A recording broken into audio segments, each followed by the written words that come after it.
एउटा राज्य व्यवस्थाको सिर्जना भएको विकास भएको त्यो वंशावलीको अनुसार 3800 वर्ष अगाडि थियो। आजभन्दा 3800 वर्ष अगाडि जबकि त्यो वंशावली देखियो आजभन्दा 1452 वर्ष अगाडि।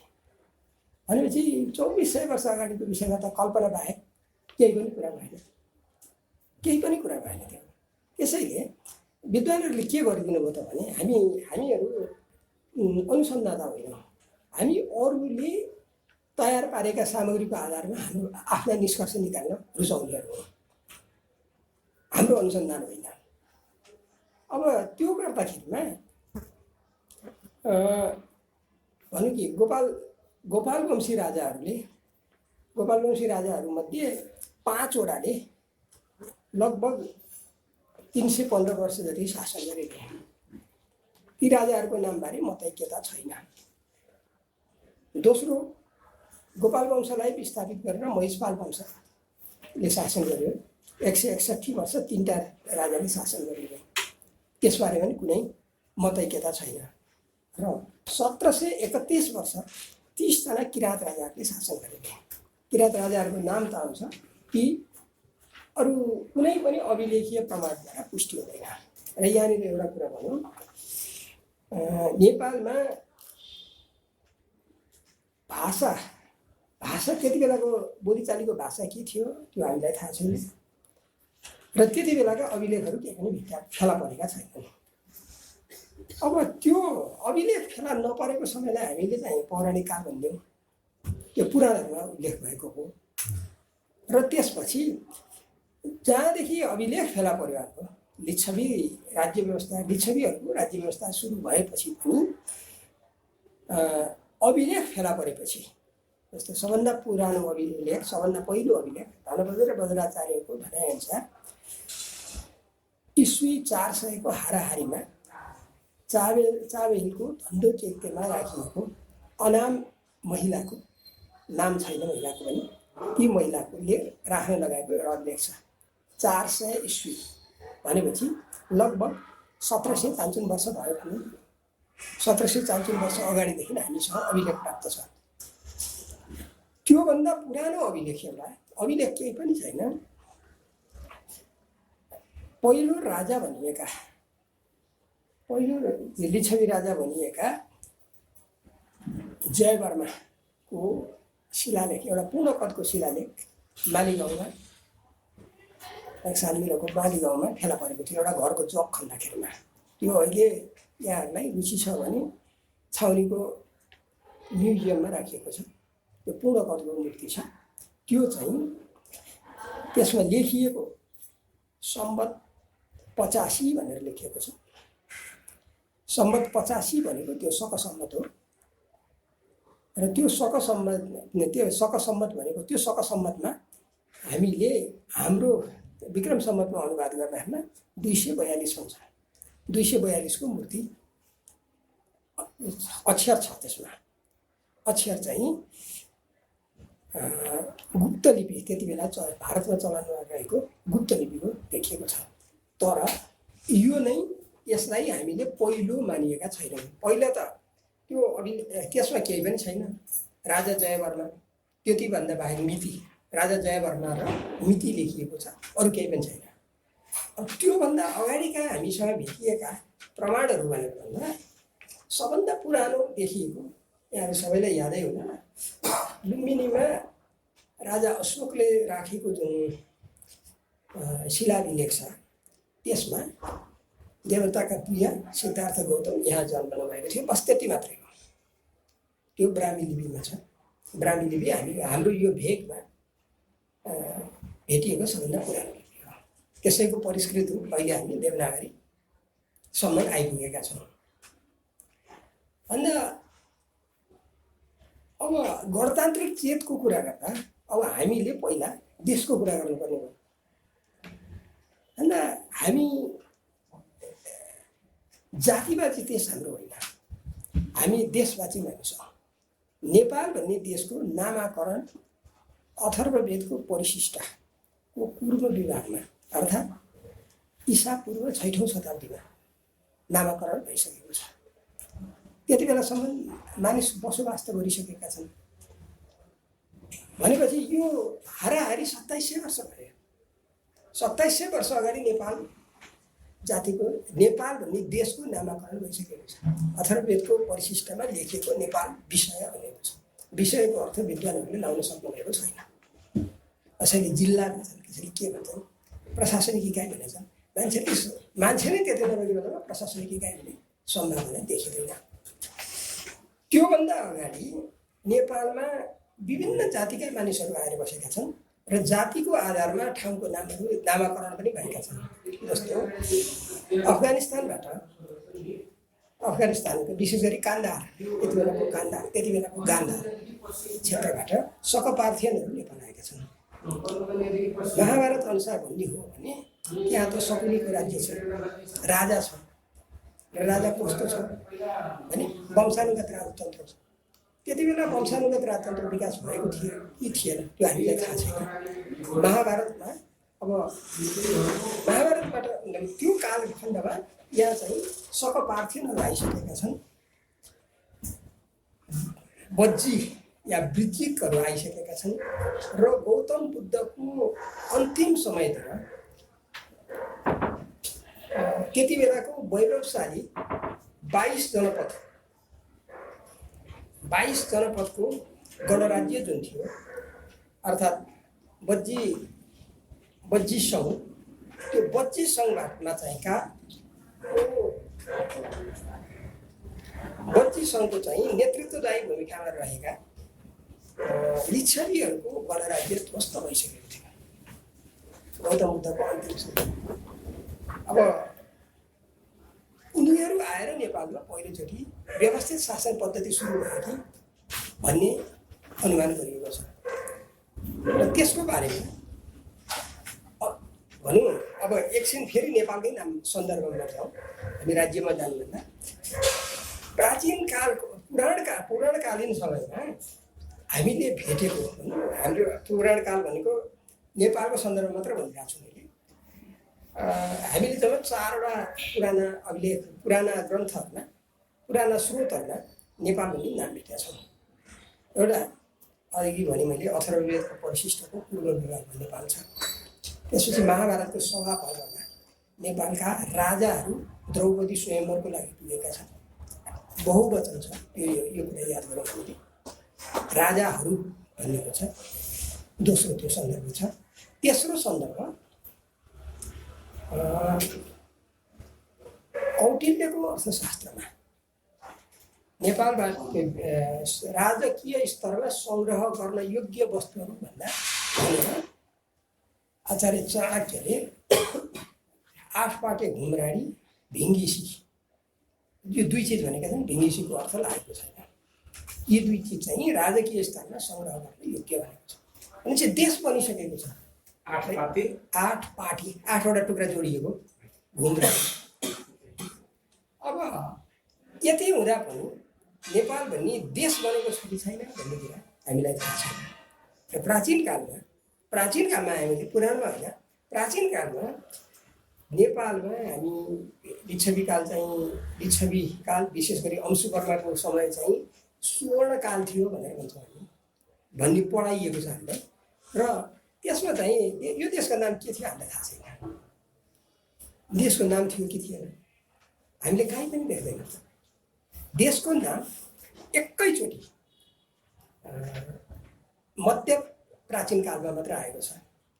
मध्य प्राचीन काल भन्दा तपाईँहरूलाई याद होला नहोला, नेपालमा सबभन्दा पहिला भित्रिएको सम्वत शकसम्वत हो। पनि भने मैले शकसम्वत भनेर, शकसम्वत भनेको विक्रम सम्वतभन्दा 135 वर्ष कान्छो छ।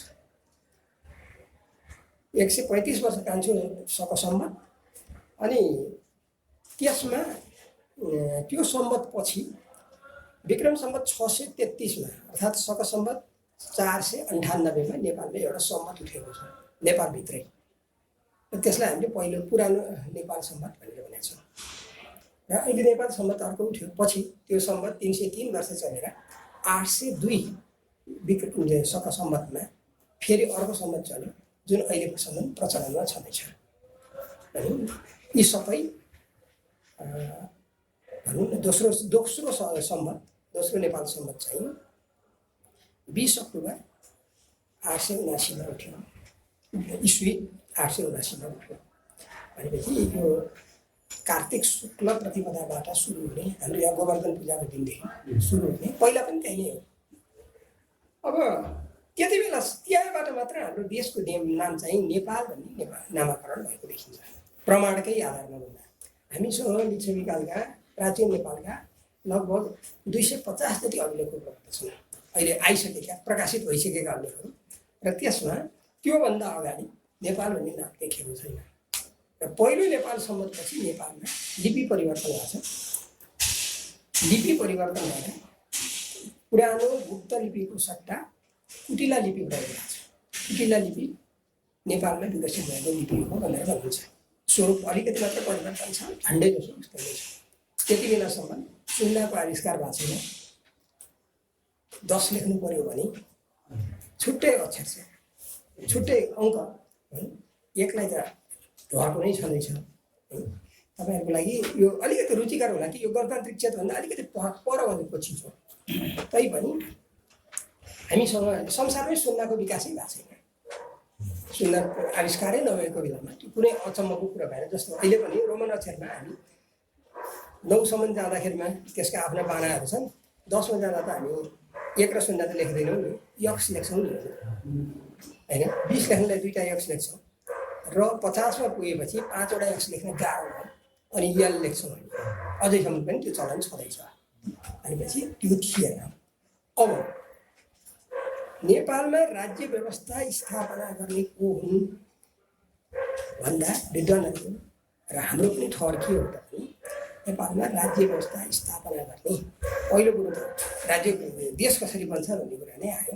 देश बन्नको लागि पहिला त भूगोल त चाहियो। त्यो भूगोलमा बस्ने मानिसहरू सङ्गठित हुनु पर्यो, तिनीहरूमा राजनैतिक चेतना चाहियो होइन। मान्छे सङ्गठित भयो। सङ्गठित भएपछि भूगोलमा आफू बसेको भूगोलमा मान्छेले देश बनायो। देश बनाएपछि त्यहाँ व्यवस्थित ढङ्गले मानिसहरूको सम्बन्धलाई व्यवस्थित गर्नको लागि, उनीहरूको बिचमा शासन गर्नको लागि केही चिज चाहियो। त्यसलाई हामीले राज्य बनायौँ। पहिलो कुरो त मान्छेमा चेतना स्थापना, चेतना विकास हुनु पर्यो। र त्यो चेतना यहाँका मानिसले आफैले विकसित गरेर अज्ञातनामा किराँतहरूले यो देशमा राज्य स्थापना गरे भनेर हामी भन्न सक्छौँ। को हुन् त ती हामीलाई थाहा छैन, तर अज्ञातनामा किराँतहरूले राजनैतिक चेतना विकसित गरेर यहाँ देश स्थापना गरे।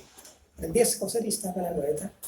त्यो तात्कालीन समयमा काठमाडौँ उपत्यकालाई केन्द्रबिन्दु मान्दा बागमती बेसीमा औलोको प्रकोप थियो। हात्ती डुब्ने पानी थियो त्यति बेलाको बागमतीमा। हात्ती डुब्थ्यो। हात्तीको काठमाडौँको उत्तर पूर्वी बेल्टको भद्रावासमा हात्तीको जीवावशेष भेटिएको छ। र त्यो जीवावशेष अहिले पनि छाउनीमा स्वयम्भूमा त्रिभुवन विश्वविद्यालयको जुन जीव विज्ञान सङ्ग्रहालय छ त्यसमा सुँगो हात्तीको अवशेष छँदैछ। भनेपछि त्यो अवस्थामा औलो पचाउन नसक्ने नेपालीहरूले माथिल्लो तहमा पशुपालित जीवन अपनाइरहेका थिए। र त्यसको किराँत नामका बस्तीहरू अहिलेसम्म अस्तित्वमा छन्। साँगालाई सङ्गा हो, फनपिरी अहिलेको फनपिरी हो। यस्ता नामहरू विकसित भएका छन्। र अब बाहिरबाट मानिस आउन थालेपछि, जस्तो भने मैले सकपार्थियनहरू आए, कुषाणहरू आए नेपालमा। प्राचीन कालमा नै नेपालमा कुषाण मुद्राहरू भेटिएको छ। र कतिले भनेका छन् कुषाण राजाहरूको शासन थियो। व्यापारीहरू आएका छन्। र व्यापारीहरूको सन्दर्भ भन्दा एउटा भनौँ उसमा भारतको मूल भूमिमा विशेष गरी गङ्गाको तटीय मैदानमा राज्य व्यवस्थामा दुईटा प्रणालीको बिचमा द्वन्द्व थियो। एउटा गणराज्य अर्को वंशानुगत राज्य, वंशानुगत राजतन्त्र। र त्यसमा दुईटा त्यत्तिकै प्रभावशाली व्यवस्था थियो त्यो। र त्यो व्यवस्था मध्येमा क्रमशः वंशानुगत राजतन्त्रले जित्दै गयो। जस्तो हामी गौरव गर्छौँ शाक्यहरूको गणराज्य। यहाँलाई थाहा नै होला, हाम्रो हरिखाना छ र हरिश जस्तो लाग्दा पक्कै पनि थाहा छ। साकी भनेको संस्कृत भाषामा सक भनेको साल हो। सालको रुख काटेर बस्ती बसालेर उनीहरूले आफ्नो गणराज्य स्थापना गरे। त्यसैले त्यो ठाउँको नाम नै के भयो त साकी, त्यहाँ बस्नेहरू साकी भयो। जस्तो हाम्रो सबभन्दा अन्तिम थर भनेर अन्तिम थर मध्येमा मानिन्छ कोइराला। लमजुङको कोइराला फाँटमा अज्ञात स्थानबाट आएका मौर्य गोत्रका ब्राह्मणहरूले बस्ती बसाए कोइरालाको झाडी फालेर। त्यसरी उनीहरूको थरै कोइराला हो। अहिले सबभन्दा अन्तिम थर मानिन्छ त्यसलाई। त्यही भने जस्तो अब सक अथवा सालको बोट काटेर बस्ती बसालेर राज्य स्थापना गरेका भएर शाक्य भएको र त्यो उनीहरूको त्यो गणराज्य थियो। समसामयिक राजनीतिक सन्दर्भमा हेर्ने हो भने हाम्रा नेताहरूले बहुत ठुला विद्वतापूर्ण कुरा गर्नुहुन्छ। गौतम बुद्धले राजगद्दी परित्याग गरे भनेर, जसमा उनको अधिकारै थिएन के परित्याग गरे। गौतमको बाबु सिद्धार्थ गौतमका बाबु शुद्धोदन थिए गणराज्यका। उनी एक कार्यकाल उनको पति हुन्थ्यो, एकचोटि निर्वाचित भएपछि आजन्म खान पाउँथे कि हामीलाई थाहा छैन। त्यो विषयमा हामीलाई जानकारी नै छैन। अब बाउको गद्दी छोरोले त पाउँदैन थियो, त्यो त देखेकै छैन। अब गणराज्यको आधारभूत कुरा नबुझेका हाम्रो नेतृत्वहरूले, राजनैतिक नेतृत्वले के भन्छ, गौतम गद्दी नै छोड्यो। कत्रो थियो त्यति बेलाको बस्ती कत्रो थियो, कसरी ध्वस्त भयो, त्यो केही पनि सोचेको थिएन। तर यहाँनिर हामीले के भन्नुपर्छ भने हामीले सक देखेका छौँ, साकीहरू देखेका छौँ, हामीले कोली देखेका छौँ, कोली गणराज्य देखेका छौँ। कोली गणराज्य तपाईँहरूको सूचनाको लागि यति बेलाको नवलपरासीको रामग्राम त्यो कोलीहरूको गणराज्य हो। त्यति बेला दुईवटा प्रभावशाली राजाहरू थिए, राउलाई मारेर राजा भएका अजातशत्रुको काकाको छोरो बिरुवाक। अजातशत्रुले पनि बाउबाट आफू जबरजस्ती आफ्नो सत्ता हस्तान्तरण गरेका थिए, किनकि यो कमजोर भयो हाम्रो राज्य। बिम्बिसार र प्रसन्नजित दुईटा दाजुभाइ हुने उनीहरू, पोषण र रेस प्रसन्नजित है। अनि बिम्बिसारलाई अजातशत्रुले थुनामा राखेर शासन गरे, बिरुडकले त मारेरै शासन गरे। र बिरुडकको आक्रमणबाट शाक्यहरूको गणराज्य ध्वस्त भयो। किन ध्वस्त भयो त भनेदेखि यहाँ दास प्रथा आइसकेको थियो। दासहरूको बिचबाट दास महिलाबाट जन्मिएको थियो बिरुडक। ऊ मावला आएको थियो शाक्यहरूका, र शक्तिशाली राजालाई चाकरी गर्ने स्वाभाविक थियो उनीहरूले। र गएपछि उनीहरूको मान्यताले के गर्यो भने सम्पूर्ण शास्त्र प्रयोग गरेर, सम्पूर्ण पवित्र जल प्रयोग गरेर त्यो आफ्नो बस्तीलाई शुद्ध गरे उनीहरूले। त्यो खबर पाएपछि बिरुडकले भयङ्कर आक्रमण गरे र शाक्य गणराज्य ध्वस्त पारे। अजातशत्रुले त्यसै गरेर रामग्राम आफ्नो नियन्त्रणमा लिए। अब हामी कहाँ काठमाडौँ उपत्यकामा यी गणराज्यका मानिसहरू आफ्नो गणतान्त्रिक चेतसहित भित्रिन थाले। त्यति बेलाको मूल बाटो यति बेला सिन्धुलीबाट भित्रिने मात्रै थियो, अरू देखिएको थिएन। तर कोलीहरूले नयाँ बाटो पत्ता लगाए। नयाँ बाटो पत्ता लगाएर धादिङको सल्यानटार हुँदै उनीहरू यहाँ आए र उनीहरूको बस्ती बस्यो। अहिले त्यसको अपभ्रंशित स्वरूप केलटोल छ, कोलीग्राम। त्यति बेला कोलीहरू बसेको भएर कोलीग्राम, दुईवटा कोलीग्राम छ, त्यो सँगसँगै जोडिएको। एउटा कोलीग्राम, अर्को दक्षिण कोलीग्राम। इडुम्बाल क्षेत्र शुद्ध कोलीग्राम हो। दक्षिण कोलीग्राम भनेपछि यो महान शुद्ध कोलिग्राम अनि दक्षिण कोलिग्राम भनेको चाहिँ लगनसम्म, लगन या ब्रह्मटोलसम्म त्यो चाहिँ त्यहाँ अहिले पनि हेर्नुहोस् मानन्दरहरूको नै बस्ती छ, उनीहरू पनि वनस्पतिसँग सम्बन्धित छन्, उनीहरू तोरीसँग सम्बन्धित छन् क्या तेल निकाल्ने। अब यी रामबाट आएका के पनि गणतान्त्रिक चेत सहित आए र यो सँगसँगै गणराज्य र वंशानुगत राजतन्त्र बिचको द्वन्द्वमा बुद्ध कसको, सिद्धार्थ गौतम कसको पछि नै थिए? उनले आफ्नो चिन्तनको प्रचार प्रसार गर्नु थियो। जाजल्यमान भइरहेको अजातशत्रुको जुन वंशानुगत राजतन्त्र थियो नि, उसले उनको स्वार्थको बढी सिद्धि गर्न सक्थ्यो। त्यसैले अजातशत्रुले सोधे हामी यो के अरे लिच्छवी गणराज्यलाई कसरी जित्ने हो होइन, जबसम्म उनीहरूको बिचमा फुट पार्न सक्दैनौ त्यति बेलासम्म तिमीले जित्दैनौ, बुद्धले भने अरे। यो अनुश्रुतिको कुरा है, यो चाहिँ प्रमाण होइन फेरि। अनि त्यसपछि नभन्दै फुट पार्यो। लिच्छवीहरूको बिचमा एउटा व्यवधान के थियो, उनीहरूको बिचको असमानता के थियो भने 22 जनपद 22वटा गणराज्यको एउटा संयुक्त स्वरूप थियो। अहिलेको तपाईँहरू जानुभएको हुनसक्छ, भारतको बिहारमा मुजफ्फरपुर भन्ने जुन सहर छ, मुजफ्फरपुर जिल्लामा एउटा बसाड भन्ने गाउँ छ। त्यो बसाड गाउँ चाहिँ त्यति बेलाको वैभवशाली वैशाली हो है। अनि त्यसमा आक्रमण, त्यसमा चाहिँ के थियो त भने यो 22 जनपदको सङ्घीय परिषदमा 7,707 जना राजा हुन्थे। अहिलेका माननीय क्या हाम्रा मान्य छन् नि, 7,707 जना हुन्थे र त्यो 7,707 चाहिँ लिच्छवी मात्रै हुन्थे।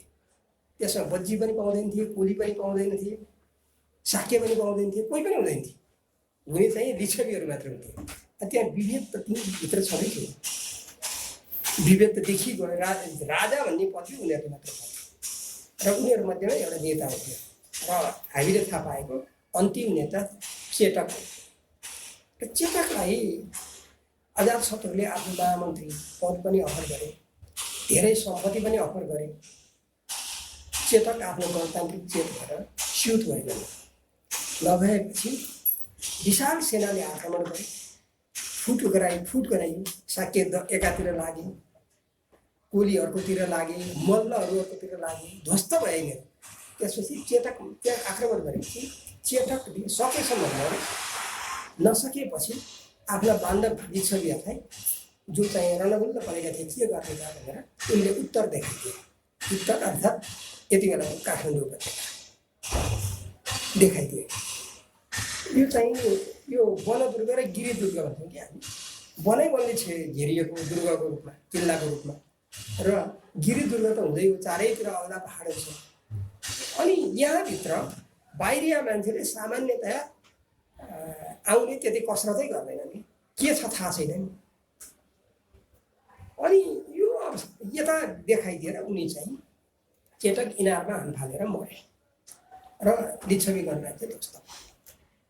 त यहाँ आएका लिच्छवीहरूले आफ्नो उच्चस्तरीय चिन्तन जुन विकसित भइसकेको थियो गणराज्य सञ्चालनको, त्यो स्थापना, त्यो मान्यतासहित यहाँभित्र आए। त यहाँ नेपालीहरूको एउटा विशेषता के छ भने सधैँभरि इतिहासमा सधैँभरि आगन्तुकहरूलाई स्वागत गर्ने र आफू सरहभागी दिने, कसैलाई पनि विभेद नगर्ने। अहिलेसम्म पनि हाडीगाउँको क्षेत्रमा जानुभयो भने ब्रिजिकरको बस्तीको अवशेष ब्रिजिकरैया सडक भेटिन्छ। अहिलेसम्म नगरपालिकाले पनि नाम राखेर देखेको छु, ब्रिजिकरको बस्ती छँदैछ। अनि कुषाणहरू आएर देवकोटा स्थापना गरे। उनीहरूको देवता महादेव थिए। बागमतीको दाहिने किनारामा पशुपतिको मन्दिर बन्न थाल्यो। मन्दिर त यस्तो थिएन, यो मन्दिर त धेरै पछिल्लो मल्लकालमा 5 तलेबाट 2 छाने बनाएको, 5 छानेबाट 2 छाने बनाएको मन्दिर थियो। त्यसपछि क्रमैसँग आफू हारेको पीडा र वंशानुगत राजतन्त्रको विकास देखेर लिच्छवीहरूलाई नै पनि लोभ जाग्यो र प्राचीन कालमा नै नेपालमा वंशानुगत राजतन्त्रको स्थापना पनि भयो।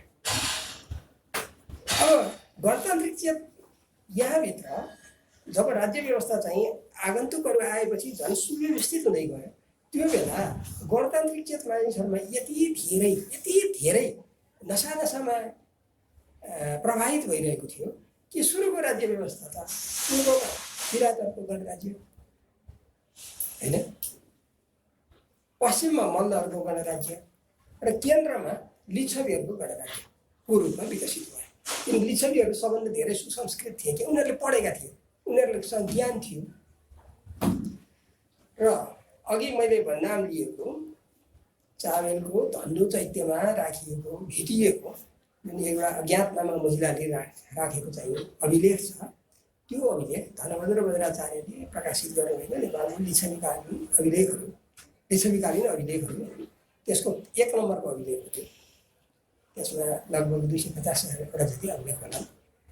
त्यसमा 1 नम्बरको अभिलेख छ जसमा हामी उच्च स्तरीय चेतना देख्छौँ।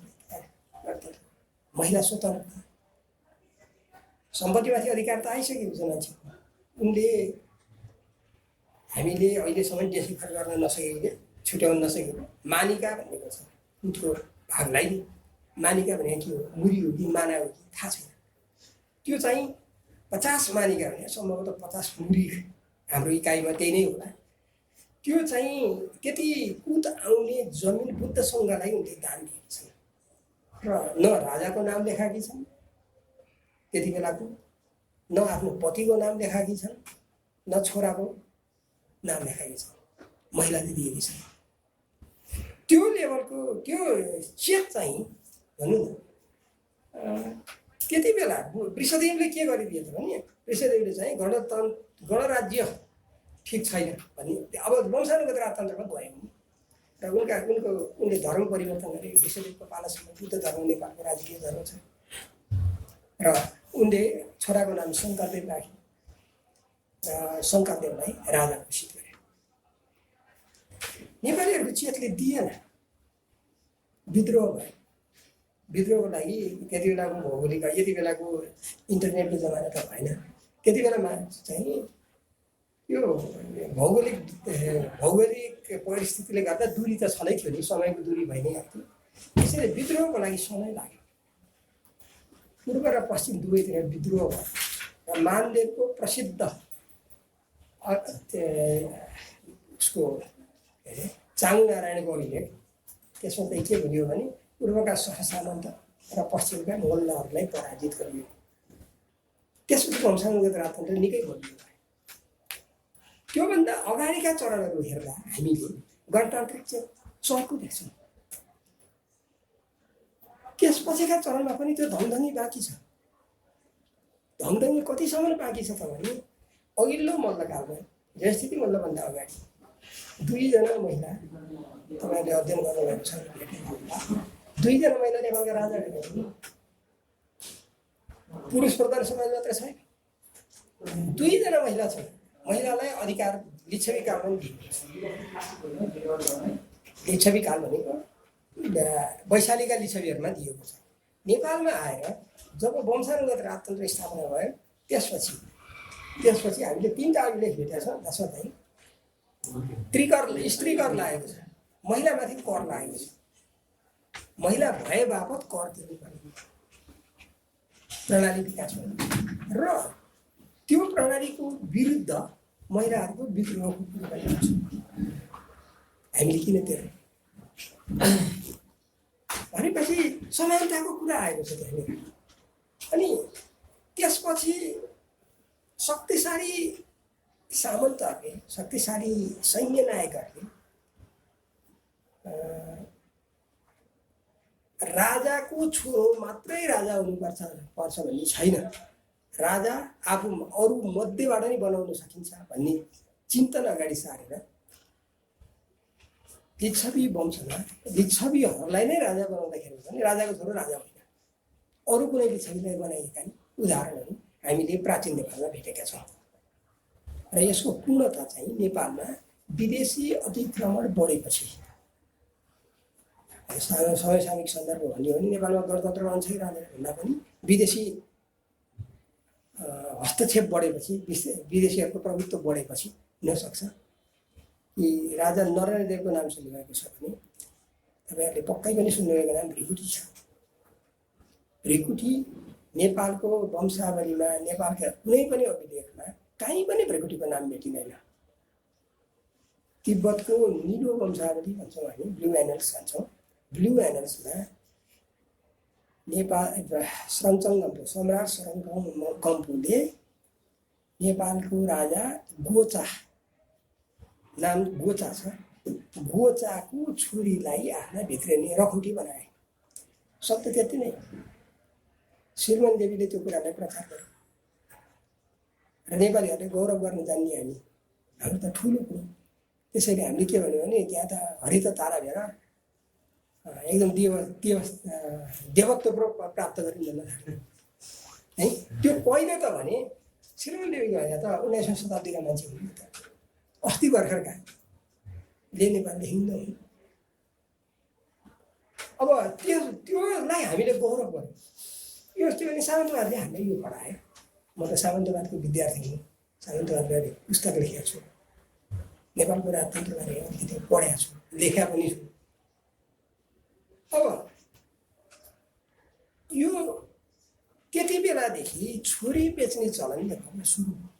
राजतन्त्र नरेन्द्र देवलाई यहाँ अंशुवर्माको अवसानपछि, अंशुवर्मा त राजा हुने अधिकार थिएन नि, अंशुवर्मा त राजाको बानी भयो र भानिजलाई त राजा हुने अधिकार छैन। अंशुवर्माको अवसानपछि गुप्तहरूले विद्रोह गरे नेपालमा। राजाको छोरोलाई, अंशुवर्माको छोरो पनि राजा भएन, अंशुवर्माको मामा अर्थात् शिवदेव प्रथमको छोरो पनि राजा हुन पाएन र उनीहरू भागेर तिब्बत पुगे। तिब्बत पुगेपछि छोरी अंशुवर्मा उसको शिवदेवको छोरी भन्छौँ, जसलाई भृकुटी भनिएको छ। हाम्रो नेपाली नाम हामीलाई थाहा छैन। भृकुटी सुम्पिएर सरङचङगम्पुलाई सुम्पिएर नेपालमा तिब्बती फौजले आक्रमण गरे र नरेन्द्रदेव सालु नरेन्द्रदेवलाई यहाँको गद्दीमा राखे। अब त्यहाँबाट वंशानुगत राजतन्त्रले त्यहाँदेखि पूर्णता पायो नेपालमा। नत्र नेपालीहरूले स्वीकार गरेको छैन। र त्यो बापत सालुले भिनाजुलाई या मालिकलाई के दियो त भने भोटबिष्टी तिर्न लाग्यो, भोटलाई कर तिर्ने। सरङचङगम्पु र सरङचङगम्पु पछिको दुई पुस्ता उसको नातिको समयसम्म नेपालीहरूले भोटबिष्टी तिरे। भोटबिष्टीका हामीलाई 6वटा प्रमाण भेटेका छन् अभिलेखहरू। तिब्बतसँग एउटा चिज थिएन, उनीहरूसँग कपास थिएन। उनीहरूको सबभन्दा एउटा कपास थिएन, दोस्रो चिज के थिएन त भने उनीहरूसँग लिपि पनि थिएन, भाषा पनि थिएन। त्यो नेपालीले बनाइदिए जुन सम्बोटा लिपि छ। तिब्बतसँग हाम्रो प्रत्यक्ष सम्पर्क भनौँ न, प्रत्यक्ष सम्पर्क त 584 इस्वीको हो क्या। सरङचङगम्पु र उसको सरङचङगम्पुको बाउ र उसको बाउ त युद्ध सरदार बनेको थियो, एउटा कबिला नायक हो। अनि सरङचङगम्पुले बर्बर अवस्थामा रहेका तिब्बतीहरूलाई सङ्गठित गरे र त्यो सङ्गठित गरेपछि त्यहाँ चाहिँ एउटा पुनर्जागरण काल, तिब्बतको पुनर्जागरण काल, युरोपको रेनेसाँ भने जस्तो काल सुरु भयो।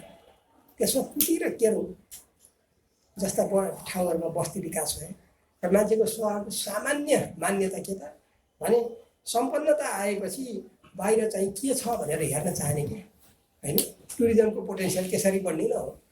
त्यसो बढेपछि उनीहरू खोज्दै आउँदाखेरिमा अकस्मात त्यति बेलाको काठमाडौँको, त्यति बेलाको नेपालको राजधानी यति बेलाको मङ्गल बजार हो। त्यो मङ्गल बजार मणिग्ला भनेको छ, मणिग्ला भट्ट भन्ने कार्यालय राणाकालसम्म थियो।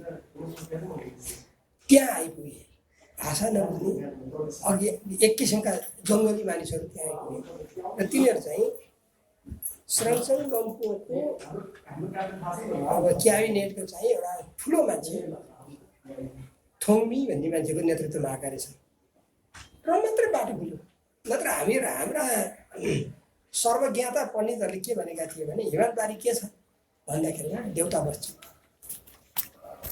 अनि त्यो ठाउँ के हो त भने स्वर्ग। लासा भनेको देवभूमि हो होइन, त्रिविष्टका भने स्वर्ग। त्यही त्रिविष्टका अहिलेसम्म तिब्बत छँदैछ है। लासा भने देवभूमि हो।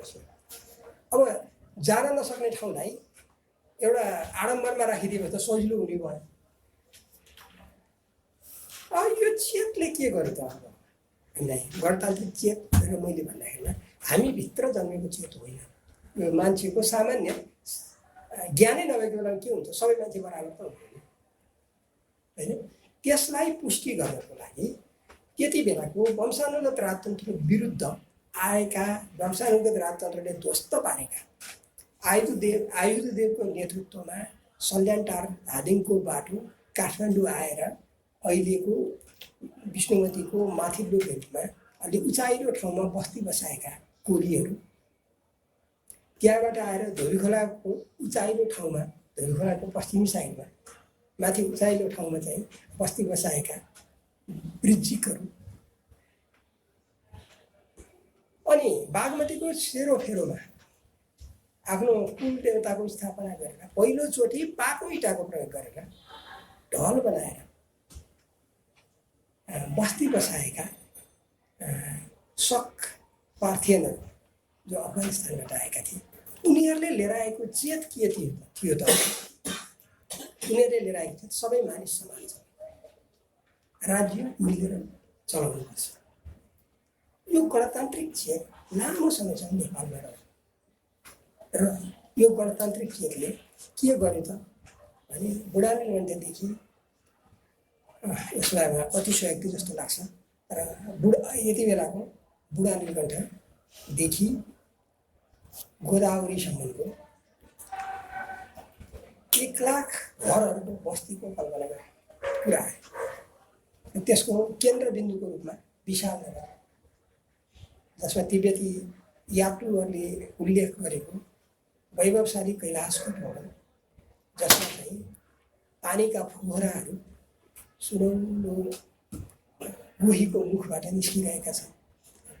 त्यो प्रविधि थिएन, हामीले कल्पनै नगरौँ। त्यति बेला त्यो प्रविधि थिएन। पानी त्यसरी माथिबाट तल आउने भनौँ, माथि पुर्याउने। हाम्रो अहिले सामान्य कल्पना गर्दा धोबीखोला ठुलो थियो, धोबीखोला पानी गएर के भने 9 तले घर बनाउन सक्ने कल्पना पनि नगरौँ। त्यति बेलाको हाम्रो प्रविधि थिएन।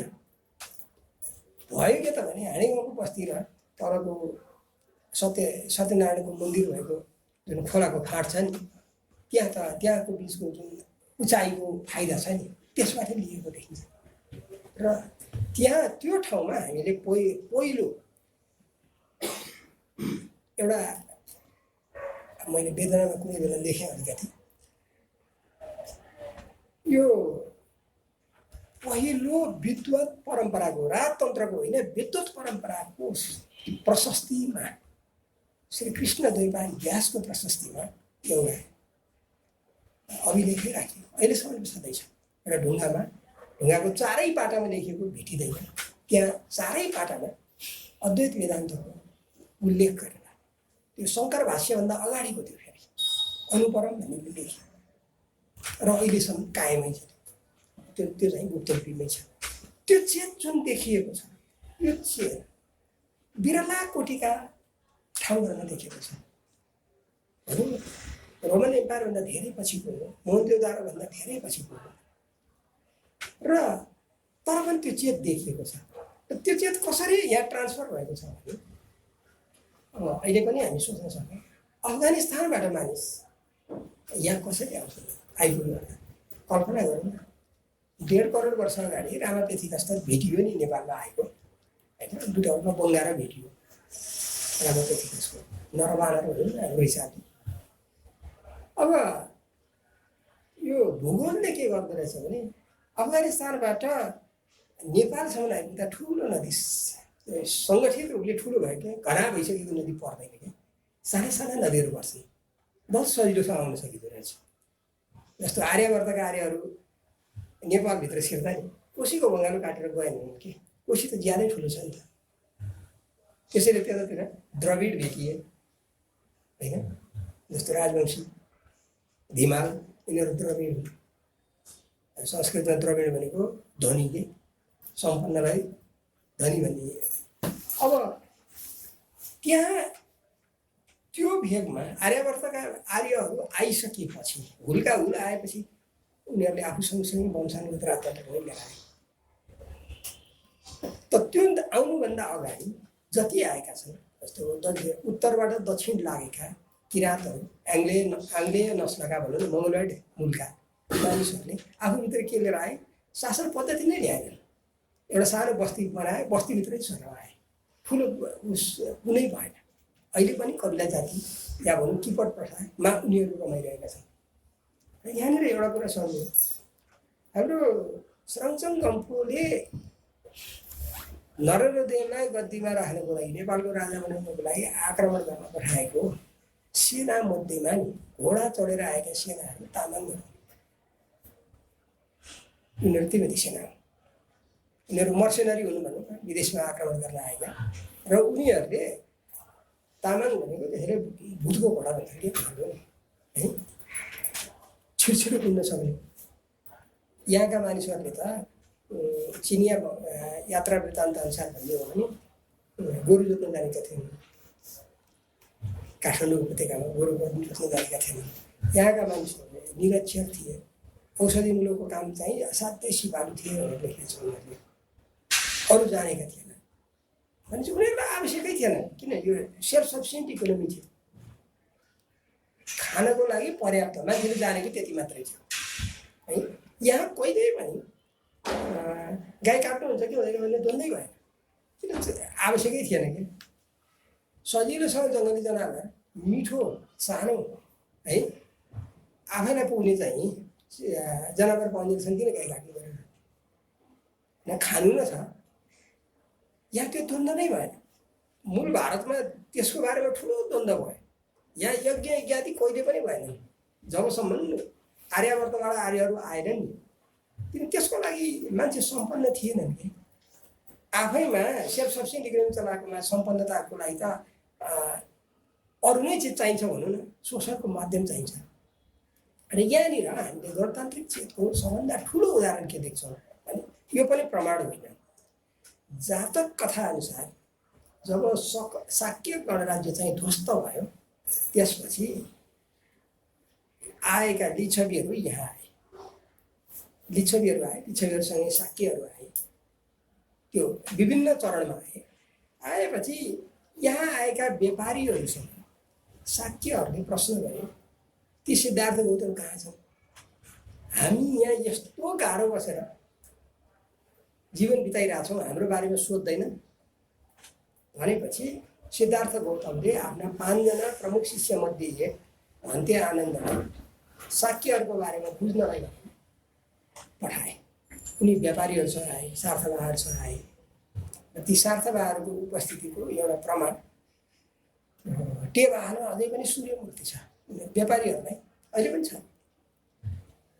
सूर्यमूर्ति छ त्यो सूर्यमूर्ति चाहिँ के भने उनीहरूको उज्यालोका पूजक हुने होइन व्यापारलाई त उज्यालो चाहियो उनीहरू अँध्याराका पूजक होइन उनीहरू जहाँ गए सूर्यमूर्ति स्थापना गरे र ती आएका भिक्षु आनन्दले नेपाल आए अहिलेको भूगोलको काठमाडौँ उपत्यका आए र सोधे कस्तो छ उनीहरूले भने हामी पुरानो प्रचलनमा बाँचेका छौँ अर्थात् गणराज्यमा बाँचेका छौँ र यो चाहिँ पछि सङ्ग्रह गरिएको भनौँ न बुद्धको अवसानको 600 वर्षपछि सङ्ग्रह गरिएको जातक कथामा उल्लेख भएको छ अनि गणतान्त्रिक चाहिँ पछिसम्म पनि देखिएको छ मैले अघि भर्खर भने महिला राजा बनाइएको छ महिलालाई अधिकार किन न र सम्पन्नता क्रमशः तिब्बतसँगको व्यापारले सम्पन्नतामा पुगेपछि काठमाडौँमा अहिले विवादमा भएको काष्ठमण्डपको निर्माण भएको छ गणतान्त्रिक चेतको अन्तिम समयतिर गणतान्त्रिक परम्पराको अन्तिम समय त्यो त्यो आर्किटेक्चरसम्म पनि नेपालको छ र त्यसमा त्यो स्थापना गर्ने राजाको हामीले थाहा छैन किन राजालाई मानिएकै छैन जनताले शासन गर्ने जनतामाथि शासन गर्ने राजाले वैधानिकता पाएको छैन। अर्को सम्मतको कुरा मैले गरेँ पहिलो नेपाल सम्मत जुन 633 विक्रमसम्मको उठ्यो अर्थात् 498 शक सम्मतमा उठ्यो। त्यसमा त्यो सम्मत कसले उठायो कसैलाई थाहा छैन, नेपालीले उठायो। 300 वर्षपछि किन परिवर्तन भयो त्यसको कारण छ। 3 वर्षपछि परिवर्तन भयो। काठमाडौँमा भयङ्कर आग लागि भयो, पुरा बस्ती सखाप भयो। पुरा बस्ती सखाप भएपछि नेपालीले त्यति बेला आफ्नो चेतको गणतान्त्रिक चेतको राम्रो पहिचान दिए। त्यसपछि सबभन्दा ठुलो चिज के हो त? राजा होइन, देउता होइन, आफू। काठमाडौँका नेवारहरूको बिचमा महापूजा अहिलेसम्म चल्छ। संसारमा कहीँ छैन आफूले आफैलाई पूजा गर्ने चलन, कहीँ पनि छैन। राजाको पूजा गर्छन्, देउताको पूजा गर्छन् होइन, आफ्नो पूजा कहीँ पनि हुँदैन र त्यसमा पुरेत पनि चाहिँदैन। आफूले पूजा गर्दैन है, सबभन्दा सानो या सबभन्दा ठुलो पूजाको सुरुवात है। भनेपछि जीवनको रक्षाको लागि पुराना बस्ती नाश भए है पनि केही अवशेषहरू छन्। जस्तो नङ्सा अहिलेको नक्सा होइन, नरा अहिलेको बालटार, मगा यति बेलाको मैतीदेव होइन, अहिलेसम्म पनि जीवित छ। जबकि पुराना बस्तीहरू जस्तो व्यापारीहरूले स्थापना गरेको बन्डाहिटी, त्यो पछिको चिज हो, बन्जाहिटी भन्छ हनुमान ढोकाको जानमा छ छैन लगाएर। अब यो जुन संरचनाहरू निर्माण भएको छ, गुठीहरूको संरचना उस्तै मान्छेहरूले सँगै बसेर गर्नु। पछिल्लो चरणमा आएर मात्र भयो राजा र उसको भेद भयो। जस्तो राजा मर्दाखेरि दीपक राग बजाउन थाल्यो, राग विकास गर्यो छुट्टै राजाको लागि। साधारण मान्छे मरेको बेलामा लास उठाउँदाखेरि काल बाजा उठाउँदा बाजा फरक भयो। अब यो चेतलाई, यो चेत अभिलेखीय रूपमा आएको भने बहुत कम मात्रामा मात्रै छ।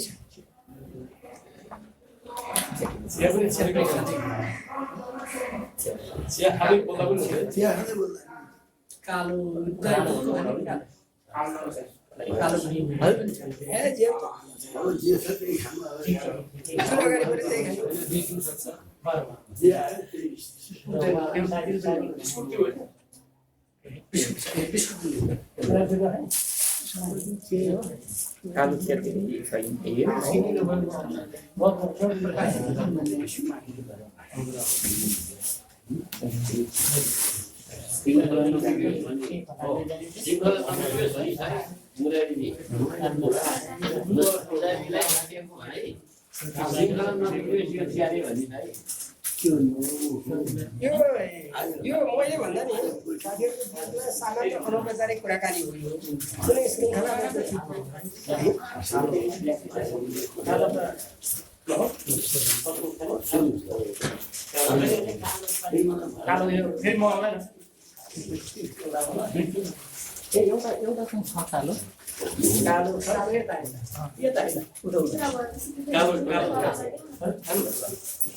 एउटा कालो नखाने मान्छे हो खासमा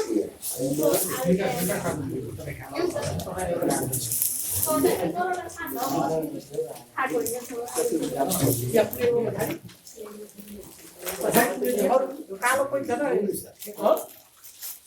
दुईटा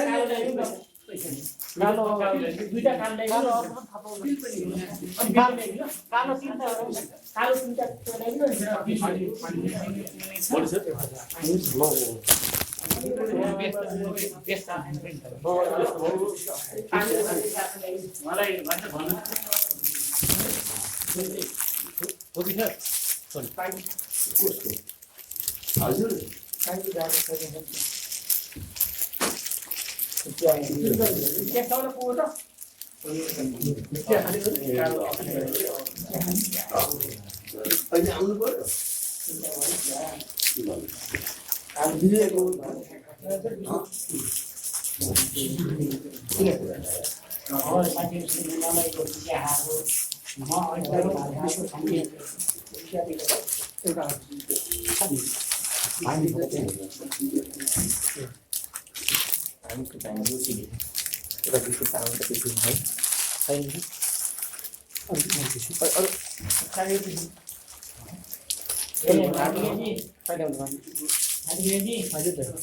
यो ब्रेक भएको बेलामा मेरो चाहिँ निमन्त्रणा दिइहालौँ है। अब सिद्धियोस् न दाइ उहाँको सिद्धियोस् अनि कति बेला सिद्धिन्छ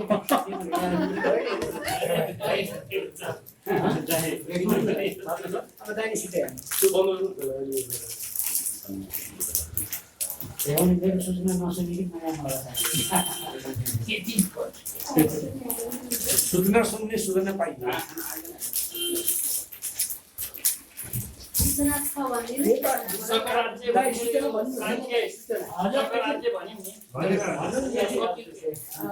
हरिया दाइको सूचना सुन दाइको कुरा बाँकी छ अनि मात्रै प्रश्न उत्तर गर्ने है ठिकै छ। मेरो अब खासै लम्बी चौडी केही छैन।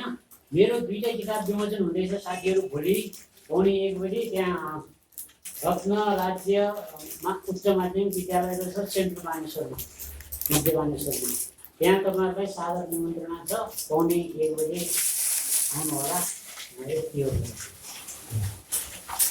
एउटा कथाको किताब छ अङ्ग्रेजीमा, अर्को चाहिँ निबन्ध छ, अरूहरूले लेखेको निबन्ध। अनि अङ्ग्रेजीमा तपाईँ आएर अनुवाद गर्नु कि नआइरहनु हजुर त्यो सबै भोलि थाहा हुन्छ। सबै अनुवादलाई बिग्रन्छ अहिले। आफूले बिगारी सक्नु फेरि बोकिन्छ बिगारी चाहिँ तपाईँले होइन सिगारी बिगारी सगराज्य भयो संसारमा धेरै पछि विकसित भएको यो महिला स्वतन्त्रताको कुरो नेपालको गणतान्त्रिक केन्द्र गणराज्य केन्द्र समानताको केन्द्र लामो त्यति बेलादेखि अहिलेसम्म अविच्छिन्न रहेको छ। जस्तो काठमाडौँ उपत्यकाको मैले भन्दा यो विषयमा त उहाँले भन्न सक्नुहुन्छ। यो के हो त भने महिलाहरूलाई यो काठमाडौँको नेवार समुदाय भने नेवार भाषी भन्छु म चाहिँ उनीहरूको रलसोला भएको बेलामा बार्ने चलन कम छ, बारिँदैन। किनभने त्यो स्वाभाविक प्रक्रिया हो। पुरुषमा पनि त्यस्तो मासिक केही परिवर्तन होला नि त, हामीले याद गरेका छैनौँ होइन। महिलाले त्यसलाई चाहिँ विशेष गरेर छुवाछुत गर्नुपर्छ। यो त आर्यावर्तका आर्यहरूले भित्रिएका चिजहरू भयो होइन। अब एउटा त्यो र त्यसपछि महिलाको श्रीमान मर्दाखेरि मरिसकेपछि नि वैधव्य किन ग्रहण गर्नुपर्छ? कुनै जरुरी छैन नि होइन। त्यो समानता के महिलाको नि अहिलेसम्म नि है। र यहाँसम्म कि परम्परागत विवाहमा एक थरी नेवार समुदायमा त के पनि छ भने दुलो जानुपर्ने जरुरी छैन क्या। अहिले त अब सबै जिल्लो जाने होइन। त्यो चेत के त्यो समानता त नारी पुरुषको समानताको कुरा आयो नि त। यो गणराज्यले त्यति बेलादेखि दिएको छ त्यो समानता। मैले अघि अज्ञातनामा महिलाको कुरा गरेँ। उनले गुठी राख्दा पछिल्लो चरणमा वंशानुगत राजतन्त्र आएपछि फलानुको भित्रेनी भनेर अभिलेख राखेको भेटेको छ। त्यो त कुनै त्यो के भने पुरुष प्रधान समाजले जित्यो के त्यो बेला। यहाँ महिलाहरूलाई पूजा गरिएको छ। कुमारी परम्परा त धेरै पछिल्लो हो कि, पछिल्लो मल्लकालको परम्परा हो। विशेष गरी तलेजु आइसकेपछि तलेजुलाई राजदेवी स्थापना राजदेवीको रूपमा मान्यता दिइसकेपछि अनि त्योभन्दा अगाडिदेखि अजिमाको पूजा हुन्छ यहाँ। अजी भनेको त नेपाली भाषामा हजुरआमा हो होइन। हजुरआमाको पूजा हुन्छ यहाँ। किन नातिको स्याहार गर्ने त हजुरआमा नै हो नि भनेपछि नारीलाई पूज्य मानिएको र यहाँनिर अलिकति वीरवादलाई गरौँ काठमाडौँ उपत्यकाको सबभन्दा पुरानो देवी भनेको पिङ्गला हो जसलाई अहिले च्यामे पोडेको देवी हो पिङ्गला थानहरू सर्वत्र भेटिन्छ अन्तिम संस्कारका स्थलहरूमा पिङ्गलाको मन्दिर अनिवार्य छ अब तल्लो र माथिल्लो जस्तो यहाँ भनौँ हामी दलित समस्याको कुरा गर्छौँ बेला बखतमा काठमाडौँ उपत्यकामा दलित छुवाछुत यो साह्रै कम छ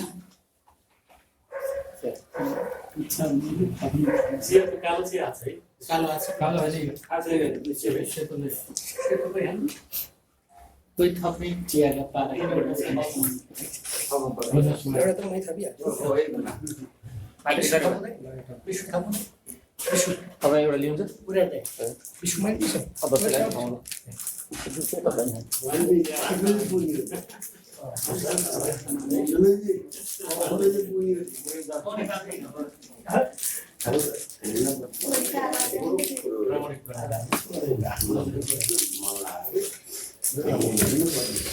अब प्राचीन नेपालमा दिएका गणतान्त्रिक चेतका देखा परेका गणतान्त्रिक चेतका केही सामान्य उदाहरणहरू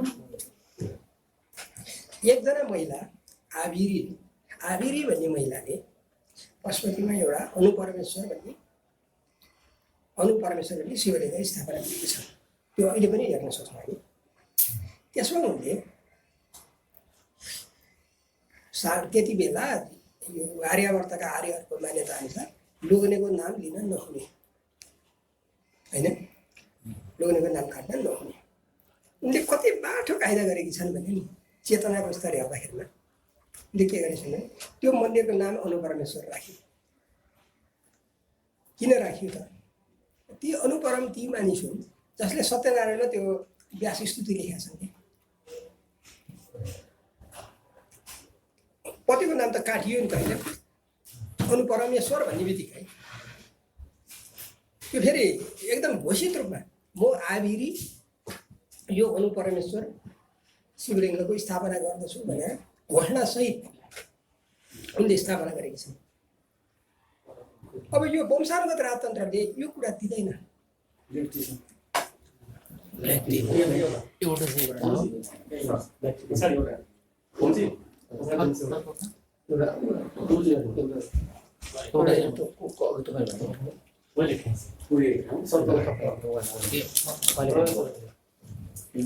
र त्यसको ढङ्गढङ्गी हामीले देखेको ज्वाइँ राजा के ज्वाइँ राजा अर्थात् जयस्थिति मल्ल ऊ त रानीको लोग्ने भएको बेला राजा भएको हो नि त राजाको लोग्ने भएको बेला राजा भएको हो न त उसले आफ्नो प्रशस्तिमा पनि के लेखाएको छ भने जयस्थिति मल्ल नृपते राजल्ल देवी पति भनेर भनेको छ राजल्ल देवीको पति भएको कारणले राजा भएको लेखेको छ है र उसको विरुद्ध छोराहरूले विद्रोह गरेका छन् तेरो गद्दी हो र भने राजल्ल देवी मरेपछि त ऊ राजा भएन नि त होइन भनेपछि त्यो पुरानो परम्परा के त्यो विद्रोहको परम्परा नि बाँकी रहेको छ बाउ छोराको विषय नि बाँकी रहेको छ र उसले गरेको सबभन्दा ठुलो काम भनेको त्यो गौशालाभन्दा अलि माथि गएपछि जुन जयबागेश्वरी मन्दिर छ नि जयबागेश्वरी मन्दिरको उत्तरपट्टि एउटा धारा छ जसमा पानी आउँदैन होइन त्यो पानी चाहिँ त्यो पानी आउने नमनाउन्जेलसम्म राजेन्द्र देवी मरेपछि पुनर्निर्माण गरिएको थियो पहिला धारा चलेको थियो त्यो पुनर्निर्माण नगरुन्जेलसम्म आकाशमा कालाम्य बादल लागेर अन्धकार भयो भनेरसम्म देखिएको छ यी छ अहिले भनेपछि सतीनायक देवी र राजल्य देवी दुईटा आमा छोरी हुन् जो नेपालका राजा भए लामो समय यो चाहिँ यो त्यो भ्रेकुटीको जुन परम्परा छ नि त्योसँग मिल्दैन कि भ्रेकुटीको परम्परा नि भ्रेकुटीकै परम्परा गर्दाखेरि भ्रेकुटी सम्भवतः तिब्बतमा बेचिएपछि सत्तासँग साटिएपछि भने साटिएपछि चम्म संसारको पालासम्म हामीले अघि भेटेका छौँ क्या प्रमाण ज्यान दिनुपर्ने जन्म भनौँ न मृत्युदण्ड दिनुपर्ने तर मासिन मिल्ने जातका महिलाहरू छन् भने जसलाई यो दास बनाउन मिल्ने जातका महिलाहरू छन् भने तिब्बत लगाएर लासा लगाएर बेचिदिने यो बम्बईको परम्परा त धेरै पछिको हो कि त्यो त्यति बेलादेखि नै हुन्छ तिब्बतमा त्यो जरुरी किन त्यहाँ महिला सङ्ख्याको सापेक्ष रूपमा कमी होइन पाण्डव विवाहको चलन पनि रहेको ठाउँ र त्यसपछि मल्लकाल पछि अघिल्लो मल्लकालदेखि चलेको जुन व्यापारिक परम्परा थियो त्यसमा व्यापारको सिलसिलामा गएका नेपाली व्यापारीहरूले तिब्बती महिलालाई विवाह गरेर जन्मेका सन्तानमध्ये नि छोरा भए नेपाली नागरिक छोरी भए तिब्बती नागरिक त्यो अवस्था थियो त्यहाँ त्यसको निरन्तरता नि त्यहाँ महिला त उनीहरूका मूल्यवान अब यो चाहिँ वंशानुगत राजतन्त्रको विशेषताको रूपमा देखा पर्छ नेपालमा हामीले हेर्दा लिच्छवीहरू नेपालमा काठमाडौँ उपत्यकामा वैशालीबाट विस्थापित भएर आएको र गणराज्य वंशानुगत राजतन्त्रमा पुग्नको लागि 800 वर्ष लागेको छ त्यो 800 वर्षको बिचमा सबैले नाम सुनेको एउटा ठाउँ छ कि च्यासङ भने 800 के च्यासा भने 800 मान्छेको टाउको काटेर हालेको रे के त्यो यिनीहरू पनि यिनीहरू त अहिले पनि बन्दैछ नि ढकन त्यति बेलाका प्रभावशाली किराँत शासकहरूलाई काटेर हालियो रे के त्यहाँनिर तिनीहरूको टाउको अब त्यहाँ हेर्नुहोस् त त्यो पाटन यस्तो वैभवशाली ठाउँ छ त्यति बेलाका नेपालीहरूको भारतको मथुराको गजलक्ष्मीको मूर्तिसँग जोडा लाग्ने च्यासल हिटेको गजलक्ष्मी छ च्यासलको जुन धारो छ त्यसमा हेर्नुहोस् हात्तीले लक्ष्मीलाई अभिषेक गरिरहेको छ त्यो त्यति पुरानो हो कि ईसा पूर्व 3रो शताब्दीको त्यति बेला त्यो कला त आइसकेको छ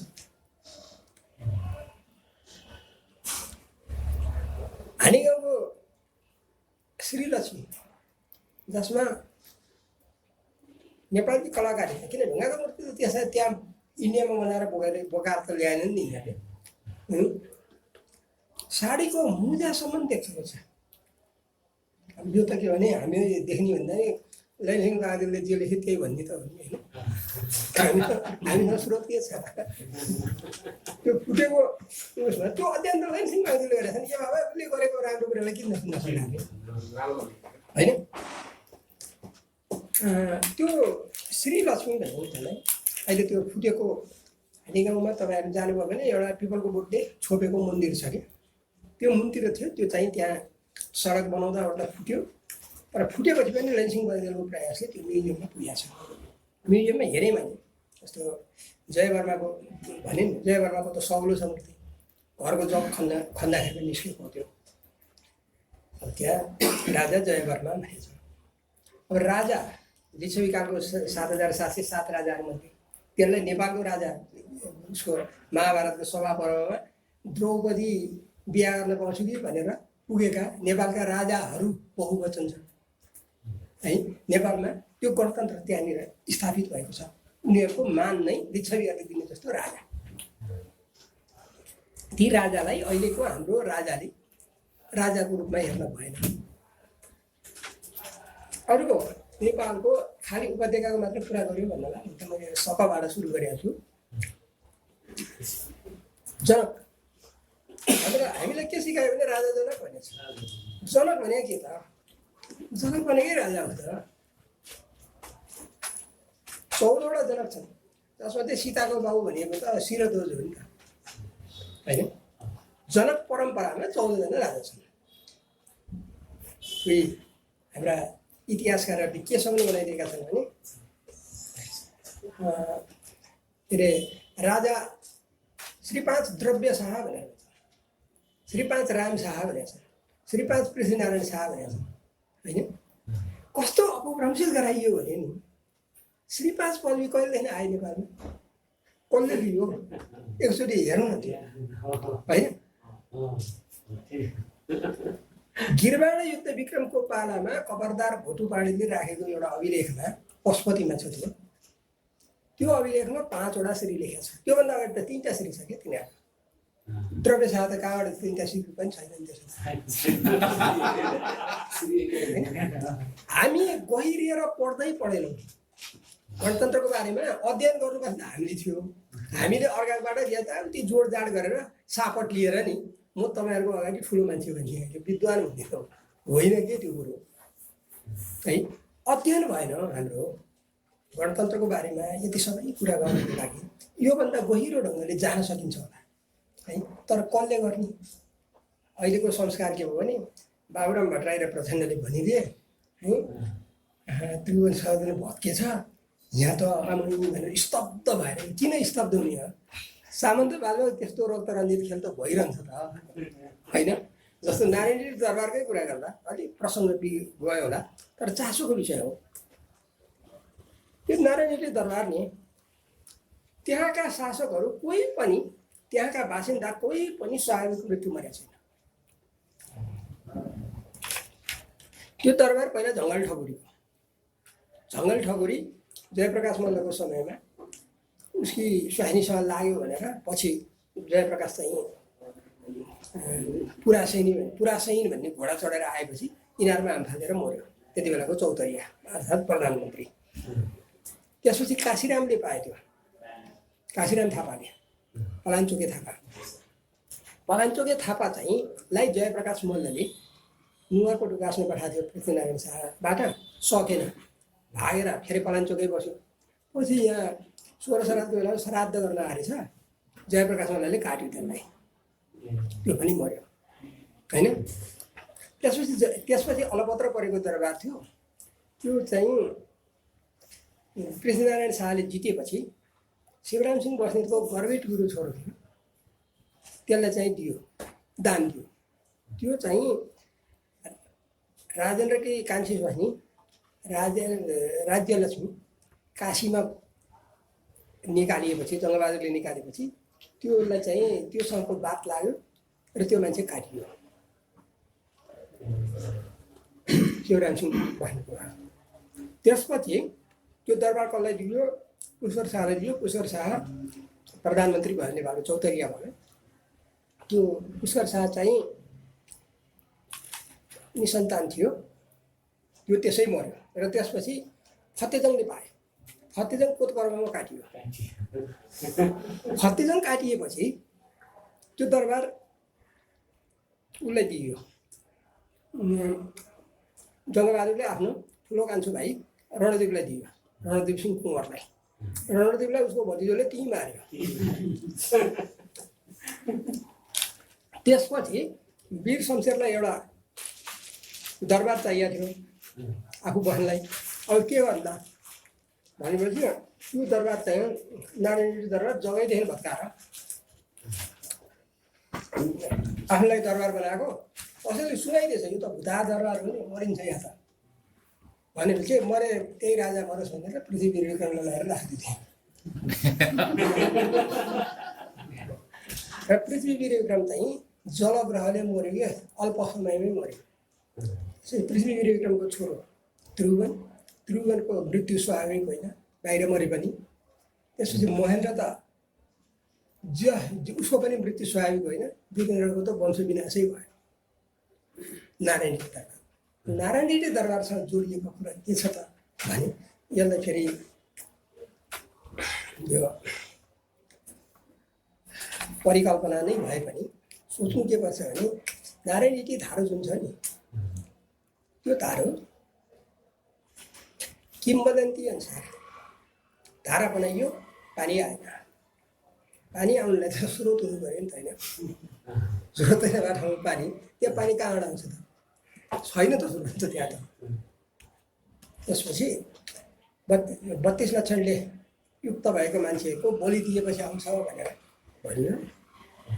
त्यसपछि 32 लक्षण युक्त मानिसहरूको खोजी हुँदा 3 जना मात्र रहेछन् त्यो बेला। एउटा राजा, अर्को युवराज, अर्को युवराजकी स्वानी। अब बुहारीलाई मारौँ, छोरोले मार्ला भन्ने पिर धारा त बनाइसक्यो। छोरालाई मारौँ, बमसै नासुने भयो उसको। अनि राजा आफै सुतेछ त्यहाँ। धर्मदेवको मानदेवको भाउ।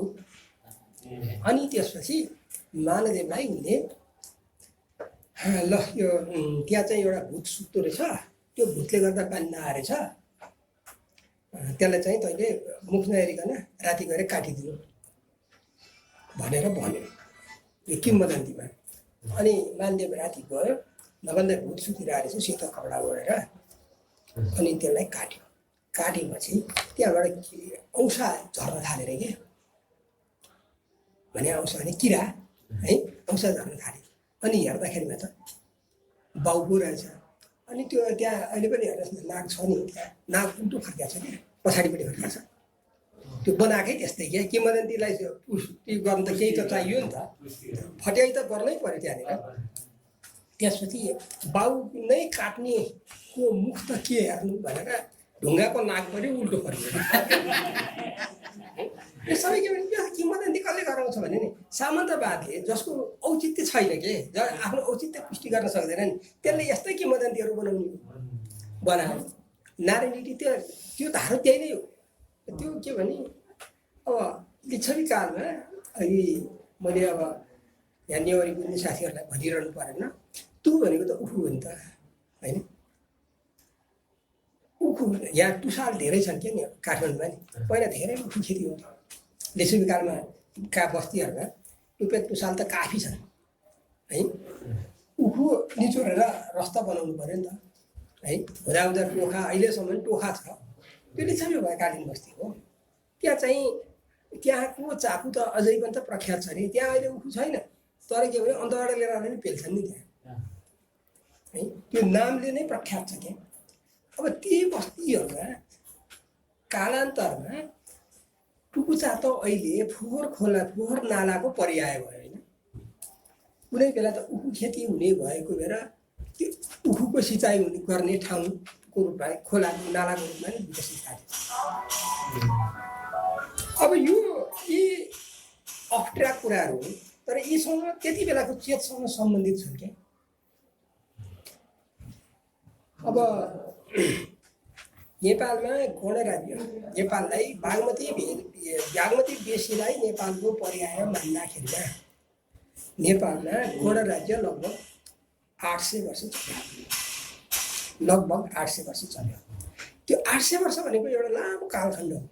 जति बेला नेपालमा सभ्यताको उठान भइरहेको थियो, ठुलो बस्ती 1 लाख घरहरू भएको बस्ती, बुढानीगण्डदेखि गोदावरीसम्मको बस्ती। अहिले यसो सोच्दाखेरि 1 लाख घर अट्दैन क्या यति बिचमा। त्यति बेलाका साना साना झुप्रा घरहरू भए पनि अट्दैन होइन। त्यति बेलाको सबभन्दा प्रख्यात स्थानहरूमध्ये अहिले पनि नौलिङ्गेश्वरी, नौलिङथान भनेको त्यहाँ अहिले त पछि आएर यो अष्टमातृकाको पूजा गर्न थालेपछि त्यसलाई भद्रकाली बनाइदिए। नत्रदेखि त्यहाँ गाम्चा भने अहिले धोबीखोलाको भनौँ न देब्रेपट्टि पारिपट्टिको घर मन्दिर छँदैछ अहिलेसम्म है। त्यहाँ चाहिँ त्यहाँ अहिले पाटनका मानन्दहरू पनि त्यहाँ अझै कुलदेवताको पूजा गर्न त जाँदैछन्। उनीहरू त्यहाँबाट त्यो बस्ती ध्वस्त भएपछि उनीहरू 10 दिशामा लागे। 10 दिशा लाग्यो भने देउता छोडेन, एउटा आफ्नो थलोको रूपमा लिए। अब त्यति बेलाको पुरानो बस्ती जस्तो किराँतकालका बस्तीहरूको कुरा गर्दा गणराज्यको पूर्व स्वरूप भनौँ न उनीहरू। त्यसमा के छ भने कति वंशानुगत राजवंशले कति मिनिमाइज गरिदियो त भने पहिला दुमाखाल चामुण्डारणभन्दा मुन्तिर गोकर्णभन्दा पारी त्यहाँ राजधानी थियो अरे। अनि त्यो चाहिँ राजधानीमा स्यालले दुःख दियो भनेर सौखामुख छ अरे। यो वंशानुगत राजतन्त्रले अपभ्रंशित गरिदिएको छ कि राजधानी नै सार्नुपर्ने स्यालसँग नै जुझ्न नसक्ने राजधानीको रूपमा कल्पना गरियो थियो त्यहाँ। अब यो चेत त्यति बेलादेखिको गणतन्त्रको चेत एउटा निर्वाध रूपले यो धारा बनेको छ है।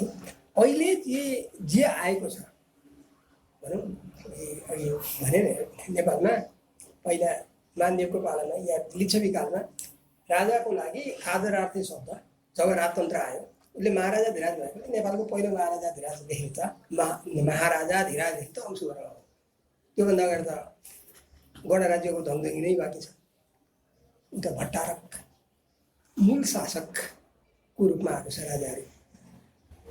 अनि त्यसपछि महाराजा एकचोटि महाराज लेखेर उसको विरोध भएको छ र महाराजाधिराज फेरि लेख्न छोडेको छ।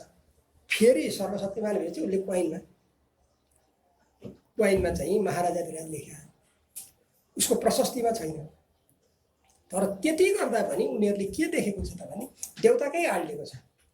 पशुपति श्रीमत् पशुपति पादानुगृहीत भनेर पशुपतिको पाउको सेवा धुलो पाएको, भगवान पशुपतिको पाउको धुलो पाएको भनेर भन्नु परेको छ।